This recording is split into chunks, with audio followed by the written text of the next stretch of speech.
Naqueles dias, Maria partiu para a região montanhosa, dirigindo-se apressadamente a uma cidade da Judéia. Entrou na casa de Zacarias e cumprimentou Isabel. Quando Isabel ouviu a saudação de Maria, a criança pulou no seu ventre. E Isabel ficou cheia do Espírito Santo. Com um grande grito exclamou: Bendita és tu entre as mulheres e bendito é o fruto do teu ventre. Como posso merecer que a mãe do meu Senhor me venha visitar? Logo que a tua saudação chegou aos meus ouvidos, a criança pulou de alegria no meu ventre. Bem-aventurada aquela que acreditou, porque será cumprido o que o Senhor lhe prometeu. Maria então disse: A minha alma engrandece o Senhor, e o meu espírito se alegra em Deus meu Salvador, porque olhou para a humildade da sua serva. Doravante todas as gerações me chamarão bem-aventurada, porque o Todo-Poderoso fez grandes coisas em meu favor. O seu nome é santo, e a sua misericórdia se estende de geração em geração a todos que o temem. Ele mostrou a força de seu braço, dispersou os soberbos de coração, derrubou do trono os poderosos e elevou os humildes. Encheu de bens os famintos e despediu os ricos de mãos vazias. Socorreu a Israel, seu servo, lembrando-se de sua misericórdia, conforme prometera aos nossos pais, em favor de Abraão e de sua descendência para sempre. Maria ficou 3 meses com Isabel, depois voltou para casa. Palavra da salvação. Glória a vós, Senhor.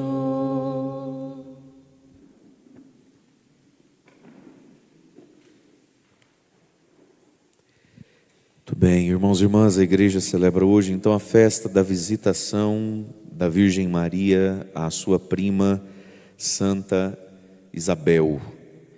E é nesse evangelho que nós temos toda uma teologia do encontro, então, da antiga aliança, aquilo que às vezes a gente chama de Antigo Testamento, Velho Testamento, a antiga aliança personificada em Isabel, que gera o último dos profetas, João Batista, e que é símbolo do povo que espera as promessas, de Deus. E o encontro, então, com a nova aliança, com o Novo Testamento, que é o Senhor Jesus, que vem mediado, que vem carregado, que é trazido pela nova arca da aliança, que é a Virgem Maria. Um dos símbolos da presença de Deus, da bênção de Deus e da fidelidade de Deus para com o povo no Antigo Testamento era a arca da aliança, que o povo carregava enquanto peregrinou pelo deserto, carregou quando entrou na terra prometida, carregou quando construiu o primeiro templo, e essa arca muitas vezes foi roubada, foi perdida, e tudo isso era a leitura, que a Sagrada Escritura faz, é que a presença ou a ausência da arca no meio do povo se devia ao pecado ou à fidelidade do povo. Em todo caso, a arca da aliança era o sinal visível da presença de Deus com o povo. De modo que, das vezes em que a arca foi perdida e foi roubada pelos inimigos, o povo de Israel em guerra ia buscar a arca, porque é a presença de Deus no meio do povo. Dentro da arca tinha então os 10 mandamentos, dentro da arca tem o maná, o pãozinho lá do deserto, e dentro da arca também tem a vara de Araão, que era o sumo sacerdote para o povo, sinal da bênção de Deus. E aí nós vemos, lá no livro do Apocalipse, o evangelista João, autor do livro do Apocalipse, dizendo que ele viu uma arca no céu. E aí, ao invés de explicar a arca do céu, começa aquele texto famoso. Surgiu então um grande sinal no céu, uma mulher. A arca que desaparece e aparece uma mulher. Então, portanto, a mulher do Apocalipse, a Virgem Maria, é a nova arca da aliança, porque carrega consigo o Salvador, Jesus, que é o verdadeiro pão do céu, não mais o maná do deserto. Jesus, que é o cumprimento perfeito da lei e que nos dá a nova lei, a lei do amor, e nos dá o espírito da lei, Jesus que sopra o Espírito Santo. e Jesus, que é o verdadeiro, como diz a carta aos Hebreus, e sumo sacerdote, que é Jesus Cristo. Então, esse 3 em 1, vamos dizer assim, é um termo muito chulo para dizer tão grande beleza, mas a gente entende assim então. Esse 3 em 1 que é Jesus, que substitui toda a antiga aliança, é carregado, levado, e ele visita agora, né? Não mais através de uma arca de pedra, mas através de uma nova arca, que é o corpo santíssimo da Virgem Maria. E é isso que nós celebramos hoje então. Deus que entra na história, visita o povo, cumpre promessas. Deus que a seu tempo vai realizando o que promete. Deus que a seu tempo vai sendo fiel para com o seu povo. E aí nós temos então essa leitura aqui que nos mostra Maria e Isabel. A primeira atitude do Evangelho é a atitude de Nossa Senhora, que vai apressadamente para essa região montanhosa, subir essa montanha, esse morro, né? E vai à casa de Zacarias, ao encontro da sua prima Isabel, porque o anjo havia dito, né? Maria, tua prima Isabel, aquela que é considerada estéril, porque era estéril, né? E já era anciã, ela está grávida. E Maria vai então apressadamente a esse lugar, essa cidadezinha, a Encarém. Quando chega na casa de Isabel, Maria vai cumprimentar Isabel, vai fazer a saudação, o shalom, que é assim que os judeus se cumprimentam. A gente traduz a palavra shalom por paz, né? Mas para o judeu, essa paz, esse shalom, significa o desejo da plenitude de Deus para com o outro. Então dizer shalom é dizer a paz de Deus, a paz do Senhor, né? Mas é uma paz que envolve a plenitude da vida, a plenitude de todas as bênçãos e graças que a gente pode ter, mas sobretudo a comunhão com Deus. Então desejar a paz, desejar shalom, é desejar Deus ao outro, né? Que Deus esteja com você. Quando Isabel ouviu a saudação de Maria, diz o Evangelho, a criança pulou de alegria no seu ventre. João Batista começa a chutar, ficar alegrinho, né? E Isabel fica cheia do Espírito Santo. Essa expressão cheia, cheio do Espírito Santo. Paulo, abaixa o retorno, faz favor, um pouquinho. Está bem alto. Essa expressão cheia do Espírito Santo, ou cheio do Espírito Santo, ela é muito importante na Sagrada Escritura. A presença do Espírito Santo é uma promessa de Deus ao povo, que está nos profetas, sobretudo no profeta Oséias, né? Quando fala, dias virão em que derramarei do meu Espírito Santo sobre toda a carne, essa promessa do Pentecostes, né? E aí nós estamos lendo aqui o Evangelho na escrita de São Lucas. Foi São Lucas que escreveu o livro de Atos dos Apóstolos. Nós ouvimos o livro de Atos dos Apóstolos todos os dias no tempo pascal, sempre na primeira leitura. Foram 50 vezes que a igreja proclamou 50 trechos do livro de Atos dos Apóstolos, ao longo do tempo pascal, do domingo de Páscoa ao domingo de Pentecostes.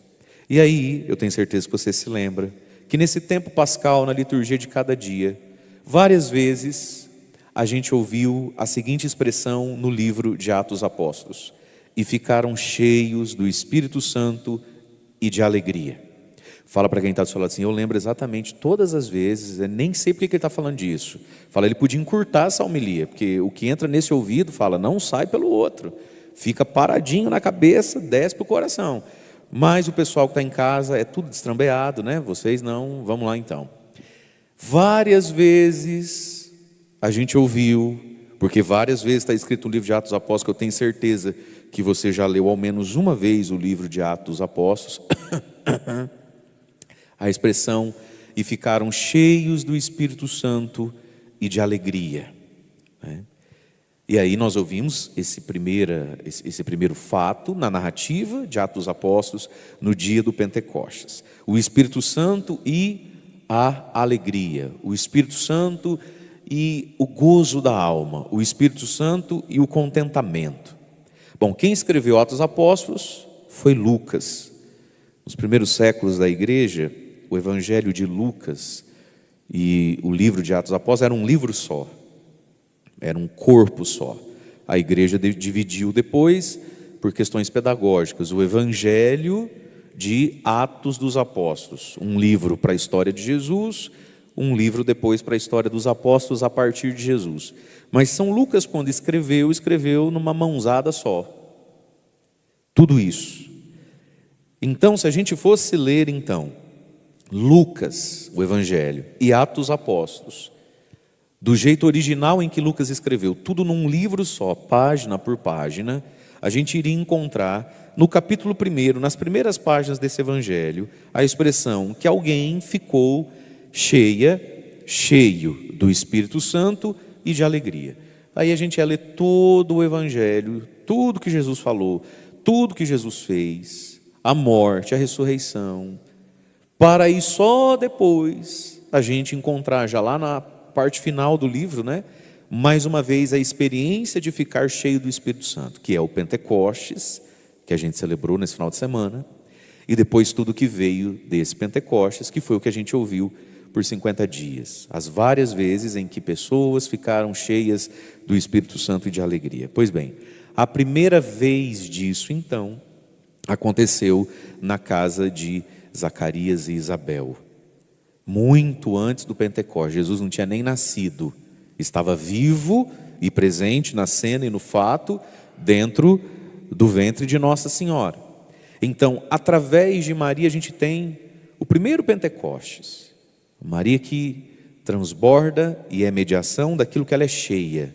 Nossa Senhora já nasceu cheia, e não só cheia, né? Repleta do Espírito Santo de Deus.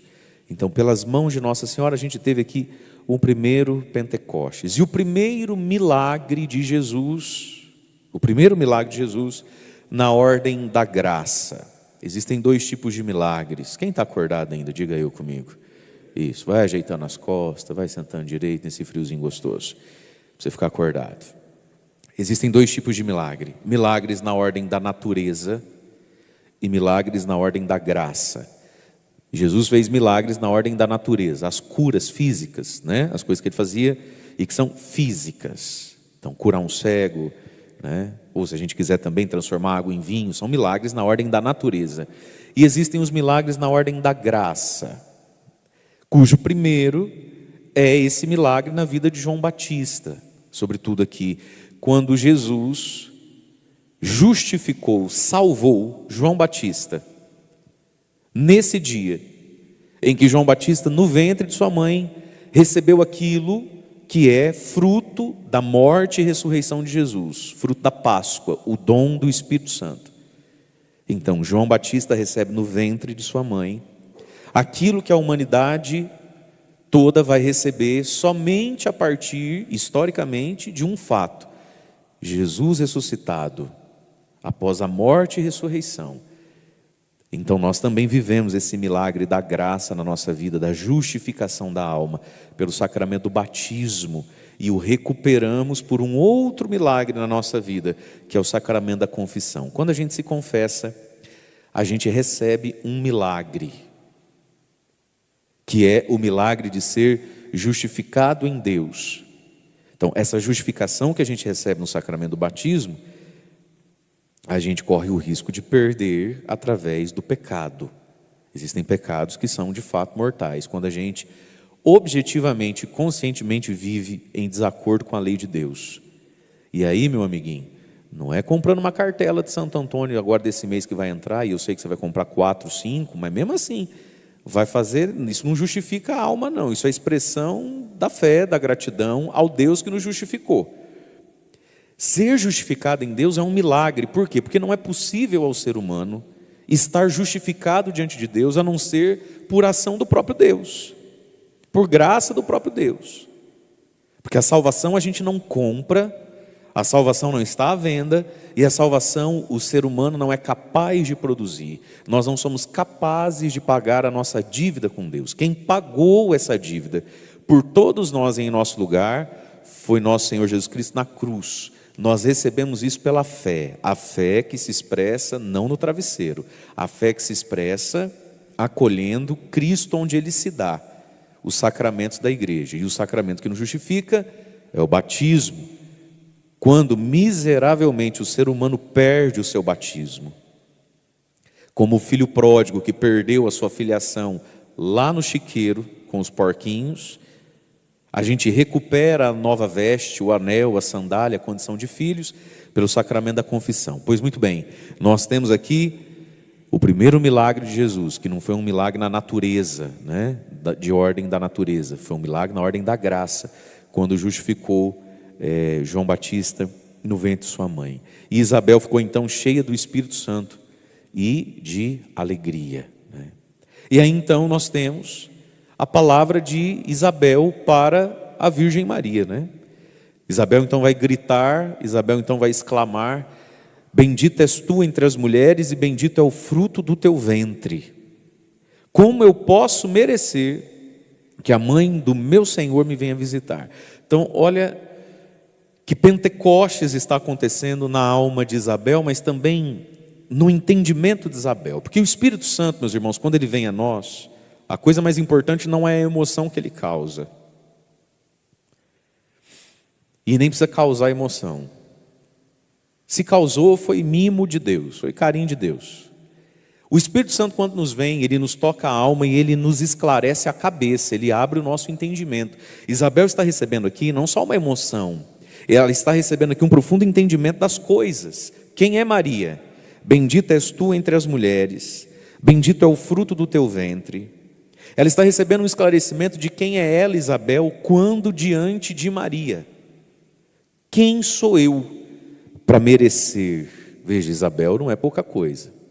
Isabel está acima de qualquer um de nós aqui.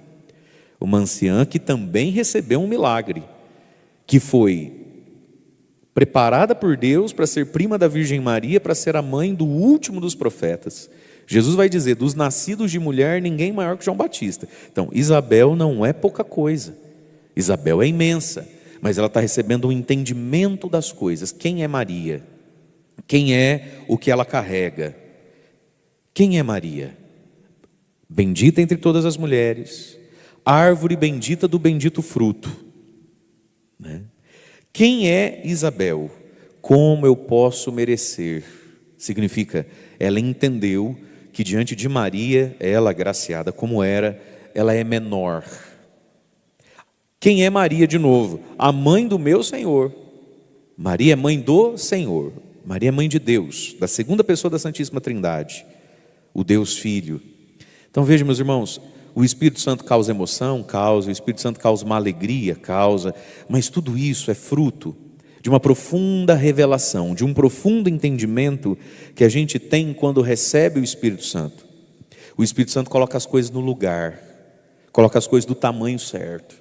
Um dos problemas seu e meu, os problemas do ser humano, é que na nossa vida, inclusive no nosso intelecto, na nossa mente, no nosso coração, as coisas estão fora do tamanho certo, elas estão fora do lugar e elas estão desmedidas.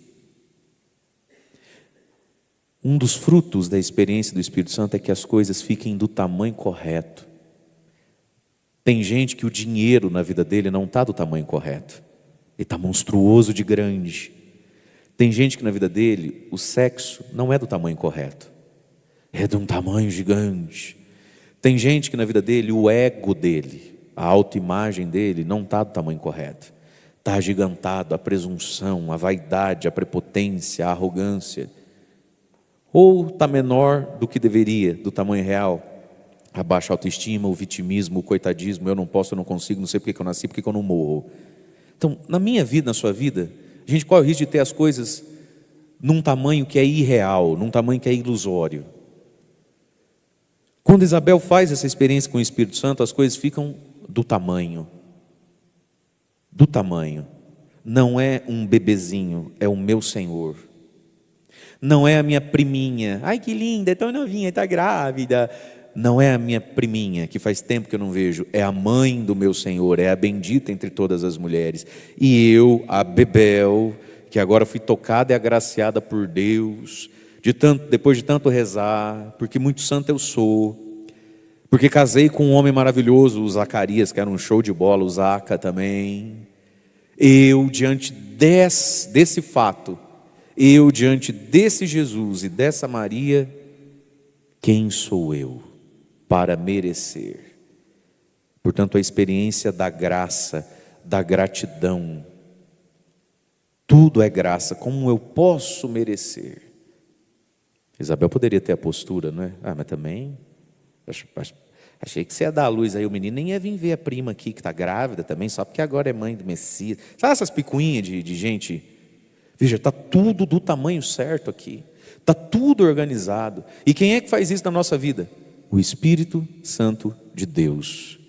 Como eu posso merecer que a mãe do meu Senhor me venha visitar? E aí Isabel confessa: logo que a tua saudação chegou aos meus ouvidos, a criança pulou de alegria no meu ventre. E aí Isabel vai dizer uma palavra a Maria. Versículo 45: bem-aventurada aquela que acreditou, porque será cumprido o que o Senhor prometeu.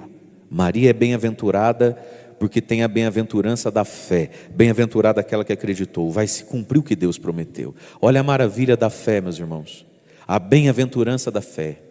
Bem-aventurado aquele que acredita, porque se cumpre o que Deus promete. E aqui tem algo maravilhoso. Nossa Senhora, agraciada como era, plena como era, não deixava de ser gente, não deixava de ser humano. E nós vemos no Evangelho que Maria só vai falar depois do sim e do eis-me aqui que deu a Deus através do anjo. Nós temos um silêncio. Eis aqui a serva do Senhor, faça em mim segundo a sua palavra. O anjo retirou-se. E depois entra esse silêncio de Maria aqui, Ela vai apressadamente, ela sobe, é Isabel quem fala. E é só depois dessa palavra de Isabel para Maria: bem-aventurada aquela que acreditou, Maria. Vai se cumprir em você o que o Senhor prometeu, aos nossos pais e a você. É que Maria então vai abrir a boca, vai exclamar esse canto do Magnificat, que está entre os versículos 46 e 55 da nossa Bíblia, Lucas 1. Então Maria vai dizer: a minha alma engrandece, o Senhor, meu espírito se alegra em Deus, meu Salvador, porque Ele olhou para a humildade da sua serva, o poderoso fez em mim maravilhas. Mas olha só que lindo isso, meus irmãos. Esse Magnificat, esse cântico de Nossa Senhora, é como que um grande mosaico de versículos bíblicos do Antigo Testamento, que a Virgem Maria, aqui na casa de Isabel, tinha 13 ou 14 anos, possivelmente nem 14 anos. Maria é uma adolescente, e ela conhece as Escrituras. E Maria então olha para o que ela sente, para o que ela está vivendo, e ela compõe um canto novo. Ela compõe uma música nova para Deus, cuja letra é um monte de versículo bíblico, sobretudo muitas frases da mãe do profeta Samuel. Isso aqui está lá no Antigo Testamento, na boca de Ana, quando Ana fica grávida também milagrosamente de Samuel. Ela também compõe um cântico, e o cântico de Maria é muito parecido com o cântico de Ana em muitas partes. Veja, Nossa Senhora que conhece as Escrituras, Nossa Senhora que lê, interpreta, reinterpreta a sua vida, os fatos da sua vida, à luz da Sagrada Escritura. Isso aqui, minha gente, é uma fé profundamente madura e libertadora. Quando eu olho para a minha vida, quando você olha para a sua vida, a gente consegue cantar um canto novo a Deus? Pergunta 1. Pergunta 2. Em quais termos a gente o cantaria? Nossa Senhora é uma menina de 13 anos. E ela está devolvendo a Deus todo o louvor que está recebendo. E ela está referindo a Deus todo o louvor que está recebendo. E ela está agradecendo a Deus todo o sucesso, toda a vitória, todo bom momento que ela está vivendo. Ela está referindo a Deus e conseguindo falar com Deus e de Deus através da Escritura, o canto novo de Maria. Cada um de nós, meus irmãos, somos convidados na nossa vida a cantar um canto novo, o nosso Magnificat. E no dia de hoje, quem sabe não fosse um exercício profundo de louvor e gratidão, de cura de muito trauma, de muita tristeza, de muita insatisfação. Se no dia de hoje a gente se dispusesse a pegar uma caneta, um papel e escrever o nosso Magnificat, e a gente poderia começar: a minha alma engrandece o Senhor, o meu espírito se alegra em Deus meu Salvador, porque... E aí deixa o de Nossa Senhora para lá. Você escreve o seu, eu escrevo o meu. Quem topa essa parada? Só eu mesmo, Infelizmente. Quem topa essa parada? Sei não. Nem o eu sai, né? Quem topa essa parada? Foi um soluço ou foi um eu? Você consegue falar eu? Então fala eu. Isso. A minha alma engrandece o Senhor, meu espírito se alegra em Deus, meu Salvador, vírgula. Por quê? E aí cada um com o seu porquê. Escreveu o cântico. Por que que a minha alma engrandece o Senhor? Daí pega isso, coloca debaixo do pé da imagem de Nossa Senhora que você tem, do Sagrado Coração de Jesus, não sei. Se der tempo hoje ou amanhã é dia de adoração ao Santíssimo. Olha só que excelente exercício. Amanhã é dia de adoração ao Santíssimo. Traz amanhã escrito, é só seu, dobradinho. Amanhã na hora do Santíssimo, quando o Santíssimo for exposto, ergue o teu cântico novo. Nós precisamos cantar um canto novo, meus irmãos. Nós vamos aprender a ler e a reler a nossa vida, a nossa história, à luz de Deus. O mover, a ação, o toque de Deus, que em nós faz maravilhas. E Maria que tomou posse disso. É só quando Isabel está diante de Maria, e Maria vê que Isabel está grávida, já de 6 meses, né, segundo a tradição. Isso aqui acontece, falta 3 meses para o João Batista nascer. Então vamos pensar, Isabel grávida, barriguda, visivelmente grávida, de 6 meses, uma anciã. E o anjo tinha dito, né, Maria, você vai conceber pelo Espírito Santo.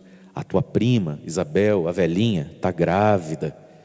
Maria, quando vê essa cena e vê Isabel dizendo, você é bem-aventurada, Maria, você vai se cumprir.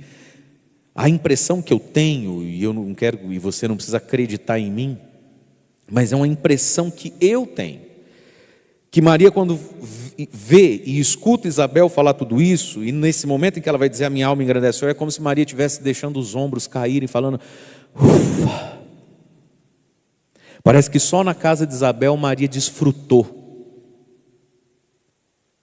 Parece que só na casa de Maria Nossa Senhora desfrutou, saboreou o que tinha acontecido com ela.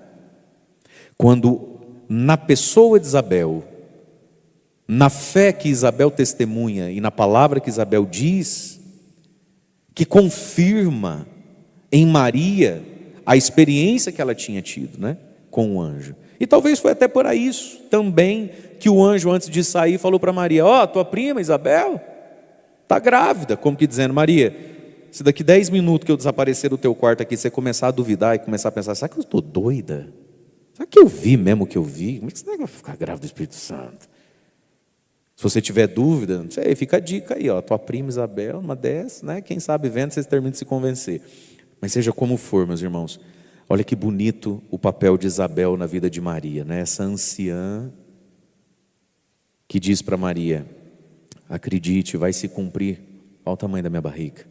Como é importante na nossa vida a gente ter gente que já passou por aquilo, gente que está há mais tempo do que nós na mesma estrada, né? Como é importante essa pessoa mais velha na fé. Ao mesmo tempo, como é feio, como é triste ficar velho de idade e não ficar maduro na fé. O que tem de gente de cabeça branca, mas na fé nunca viveu nada, né? Na fé não tem nada para testemunhar. Como tem velho e velha que desestimula a fé. Casa para você ver, minha filha. Quer casar, casa. Depois você fala para sua mãe. Sabe esse tipo de gente?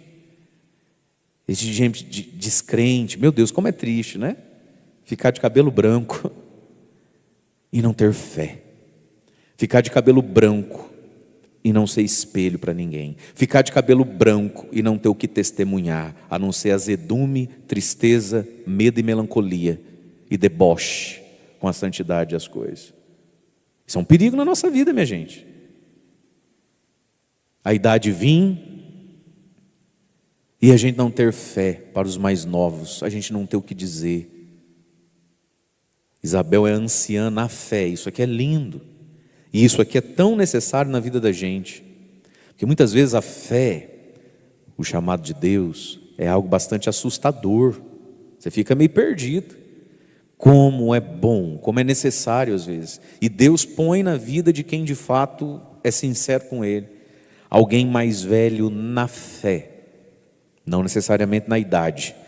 Alguém mais velho na fé, que confirma a nossa fé, que confirma a nossa experiência de Deus, que retira de nós a dúvida.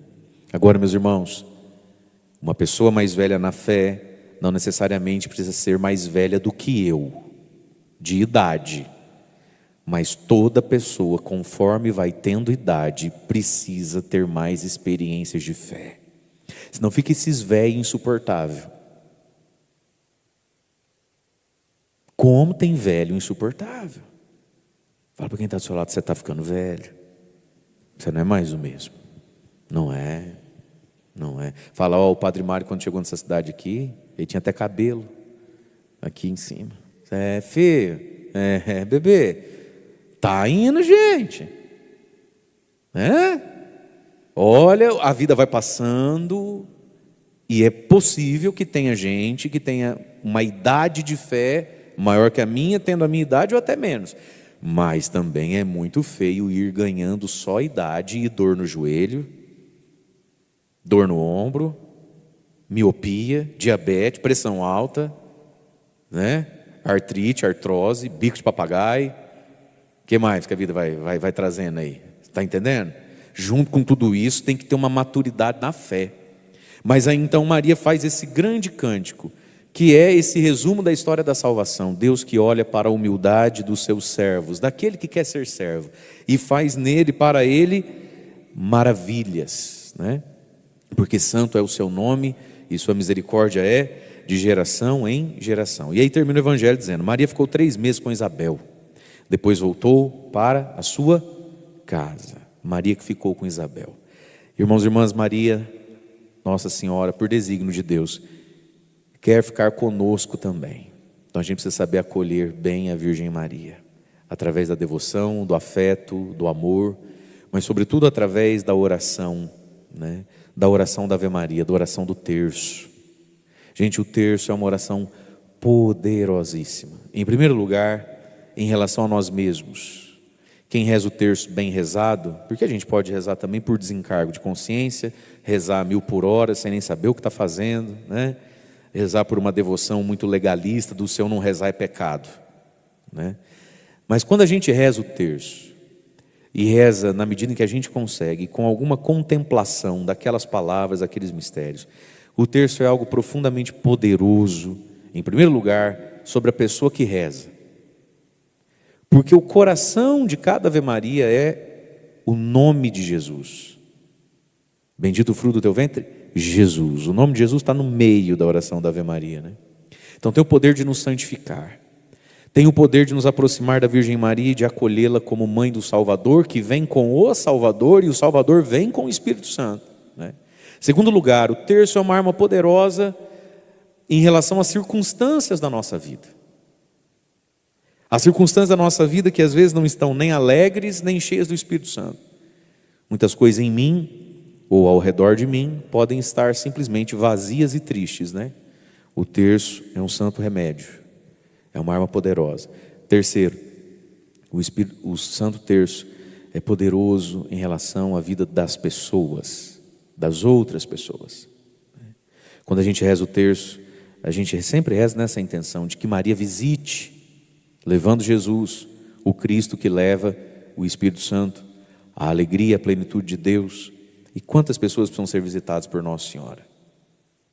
Sobretudo aquelas que a gente gosta de falar muito na orelha delas. Às vezes nem gosta, né? É porque é preciso. Então pense bem nas pessoas nas quais e sobre as quais você tem dado e lançado o seu sermão, o seu puxão de orelha, né? Algumas talvez você já até desistiu. Você fala, não adianta falar, né? Mas veja, meus queridos, para aqueles para os quais a gente precisa falar 1000 vezes a mesma coisa, ou 2000 vezes a mesma coisa. Para aqueles onde talvez a gente já falou 1000 vezes, já está desistindo de falar, e talvez você esteja escolhendo até o silêncio, né? A oração chega em lugares que a gente não chega. A oração chega onde a gente não chega, né? Então rezemos e sejamos intercessores uns dos outros, né? E sejamos intercessores de nós mesmos, meus queridos. Porque na vida a coisa mais importante é a gente não perder a gente mesmo. Quantas pessoas estão se perdendo a si mesmas, se desviando alguns depois de velho, né? Quantas pessoas estão se perdendo de si mesmas, por causa da cruz que carrega, da luta que passa, dos impossíveis que tem. Quantas pessoas se perdendo. Então, cuidemos de nós mesmos, né? E cuidemos também dos nossos, cuidemos das nossas coisas, mas tudo isso coloquemos no coração imaculado da Virgem Maria. E hoje, toda quarta-feira, a gente celebra também a nossa devoção a São José, não é? A gente celebra São José e pede também a sua intercessão. São José que foi tão importante na vida de Nossa Senhora. Tudo isso aqui que a gente sabe de Maria, tudo isso aqui que a gente celebra sobre Nossa Senhora, e o bendito fruto de Maria que nós temos, que é Jesus, também é verdade que nós só temos tudo isso por causa do sim, do eis-me aqui e da fé de São José, que aceitou fazer parte disso tudo. De José, que também teve fé e que também foi dócil quando diante, no sonho, escuta a voz do anjo. Também não está na Bíblia, mas é uma impressão do meu coração. Eu acho que Nossa Senhora, enquanto ficou esses 3 meses na casa de Isabel, nesses 3 meses ela intercedeu por José, né? Eu acho que todo dia Nossa Senhora rezava a Deus e falava: Senhor, o anjo que você mandou na minha casa, manda na casa do Zé. Como é que um homem vai entender um negócio desse? Né? Eu mesmo só estou acreditando porque vi o anjo. Se fosse da boca de um outro ser humano, nem eu ia acreditar. É uma impressão do meu coração que Nossa Senhora intercedeu por São José, né? Porque quem o convenceu não foi nem ela, foi o anjo. Maria rezou por José, né? Mas São José é tão importante na vida de Nossa Senhora. Quando José aceita o mistério de Maria, quando José aceita fazer parte da vida e da história de Maria, quando José aceita entrar no chamado de Maria, ele encontra o próprio, né? O próprio chamado. Então hoje nós vamos rezar a São José também, como fazemos todas as quartas-feiras, pedindo a São José que interceda junto a Jesus e Maria, pelos nossos impossíveis e por tudo aquilo que na nossa vida não é alegre nem cheio, mas possa estar hoje vazio e triste, para que nos venha também as bênçãos, a presença de Nossa Senhora, a alegria do Espírito Santo. Louvado seja nosso Senhor Jesus Cristo, para sempre seja louvado. Vamos ficar em pé, vamos voltar à imagem de São José. No nosso livrinho, lá no comecinho dele, tem a ladainha de São José. Eu quero convidar quem está em casa a rezar conosco também essa oração, a ladainha de São José. Estenda suas mãos na direção da imagem do nosso padroeiro. Quem pode se ajoelhar, já se ajoelhe. Se você não pode, fique em pé. Quem está em casa, se você consegue, se coloque de joelhos também. Senhor Deus, obrigado porque visitastes a humanidade através de tantos homens e mulheres, através de Isabel e João Batista. Obrigado, Senhor Jesus, por visitar o mundo através da Virgem Maria. E nós queremos pedir hoje, através de São José, teu pai adotivo, José, servo de Deus, queremos pedir, Jesus, que as nossas vidas e as nossas famílias sejam abençoadas. Queremos pedir, Jesus, que pelos méritos de São José, da Virgem Maria, o nosso acampamento de casais, semana que vem, seja abençoado. Queremos pedir, Jesus, que tu possas acolher pelos méritos de José e Maria as preces, as esperanças, as súplicas que vão no coração de cada um agora. São José, recebe e leva a Jesus e Maria minha prece, minha oração. Coloque o seu pedido, coloque a sua intenção, coloque a sua súplica, o seu clamor. Glorioso São José, pedimos a graça também de amarmos Maria como tu amastes Maria, de acolher Maria e Jesus como tu acolhestes Maria e Jesus, de servir Jesus e Maria como tu servistes. Dai-nos a graça, São José, da fé. E por todas as preces que vão nos nossos corações, rezemos a ladainha de São José. Senhor, tem de piedade de nós. Senhor, tem de piedade de nós. Jesus Cristo, tem de piedade de nós. Jesus Cristo, tem de piedade de nós. Senhor, tem de piedade de nós. Senhor, tem de piedade de nós. Jesus Cristo, ouvi-nos. Jesus Cristo, Atendei-nos. Deus Pai dos céus, Tende piedade de nós. Deus Filho Redentor do mundo, Tende piedade de nós. Deus Espírito Santo, Tende piedade de nós.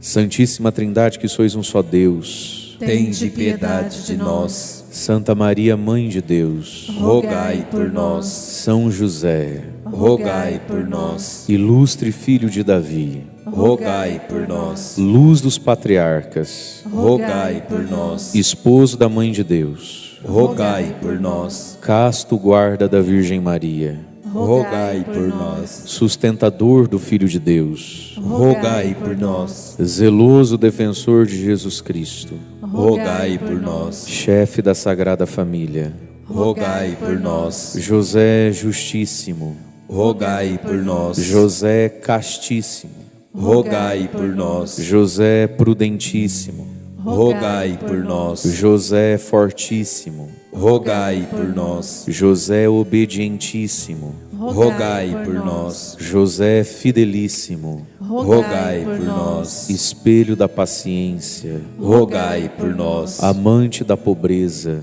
Rogai por nós. modelo dos trabalhadores, Rogai por nós. honra da vida de família, Rogai por nós. guarda das virgens, Rogai por nós. sustentáculo das famílias, Rogai por nós. alívio dos miseráveis, Rogai por nós. esperança dos doentes, Rogai por nós. patrono dos moribundos, Rogai por nós. terror dos demônios, Rogai por nós. protetor da Santa Igreja, Rogai por nós. Cordeiro de Deus, que tirais os pecados do mundo, perdoai-nos, Senhor. Cordeiro de Deus, que tirais os pecados do mundo, Ouvi-nos, Senhor. Cordeiro de Deus, que tirais os pecados do mundo. Tende piedade de nós. Ele o constituiu Senhor de sua casa. E fê-lo príncipe de todos os seus bens. Oremos. Ó Deus, que por inefável providência vos dignastes escolher a São José por esposo de vossa Mãe Santíssima, concedei-nos, vô-lo pedimos, que mereçamos ter por intercessor no céu aquele que veneramos na terra como protetor. Vós que viveis e reinais por todos os séculos dos séculos. Amém. Valei-me, São José, tornai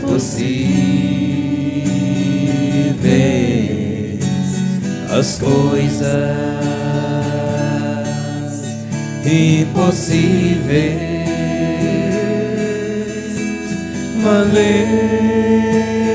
Valei-me, São José, tornai possíveis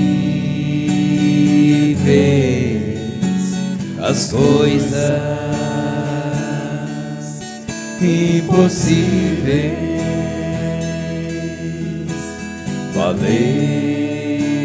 Valei-me, São José.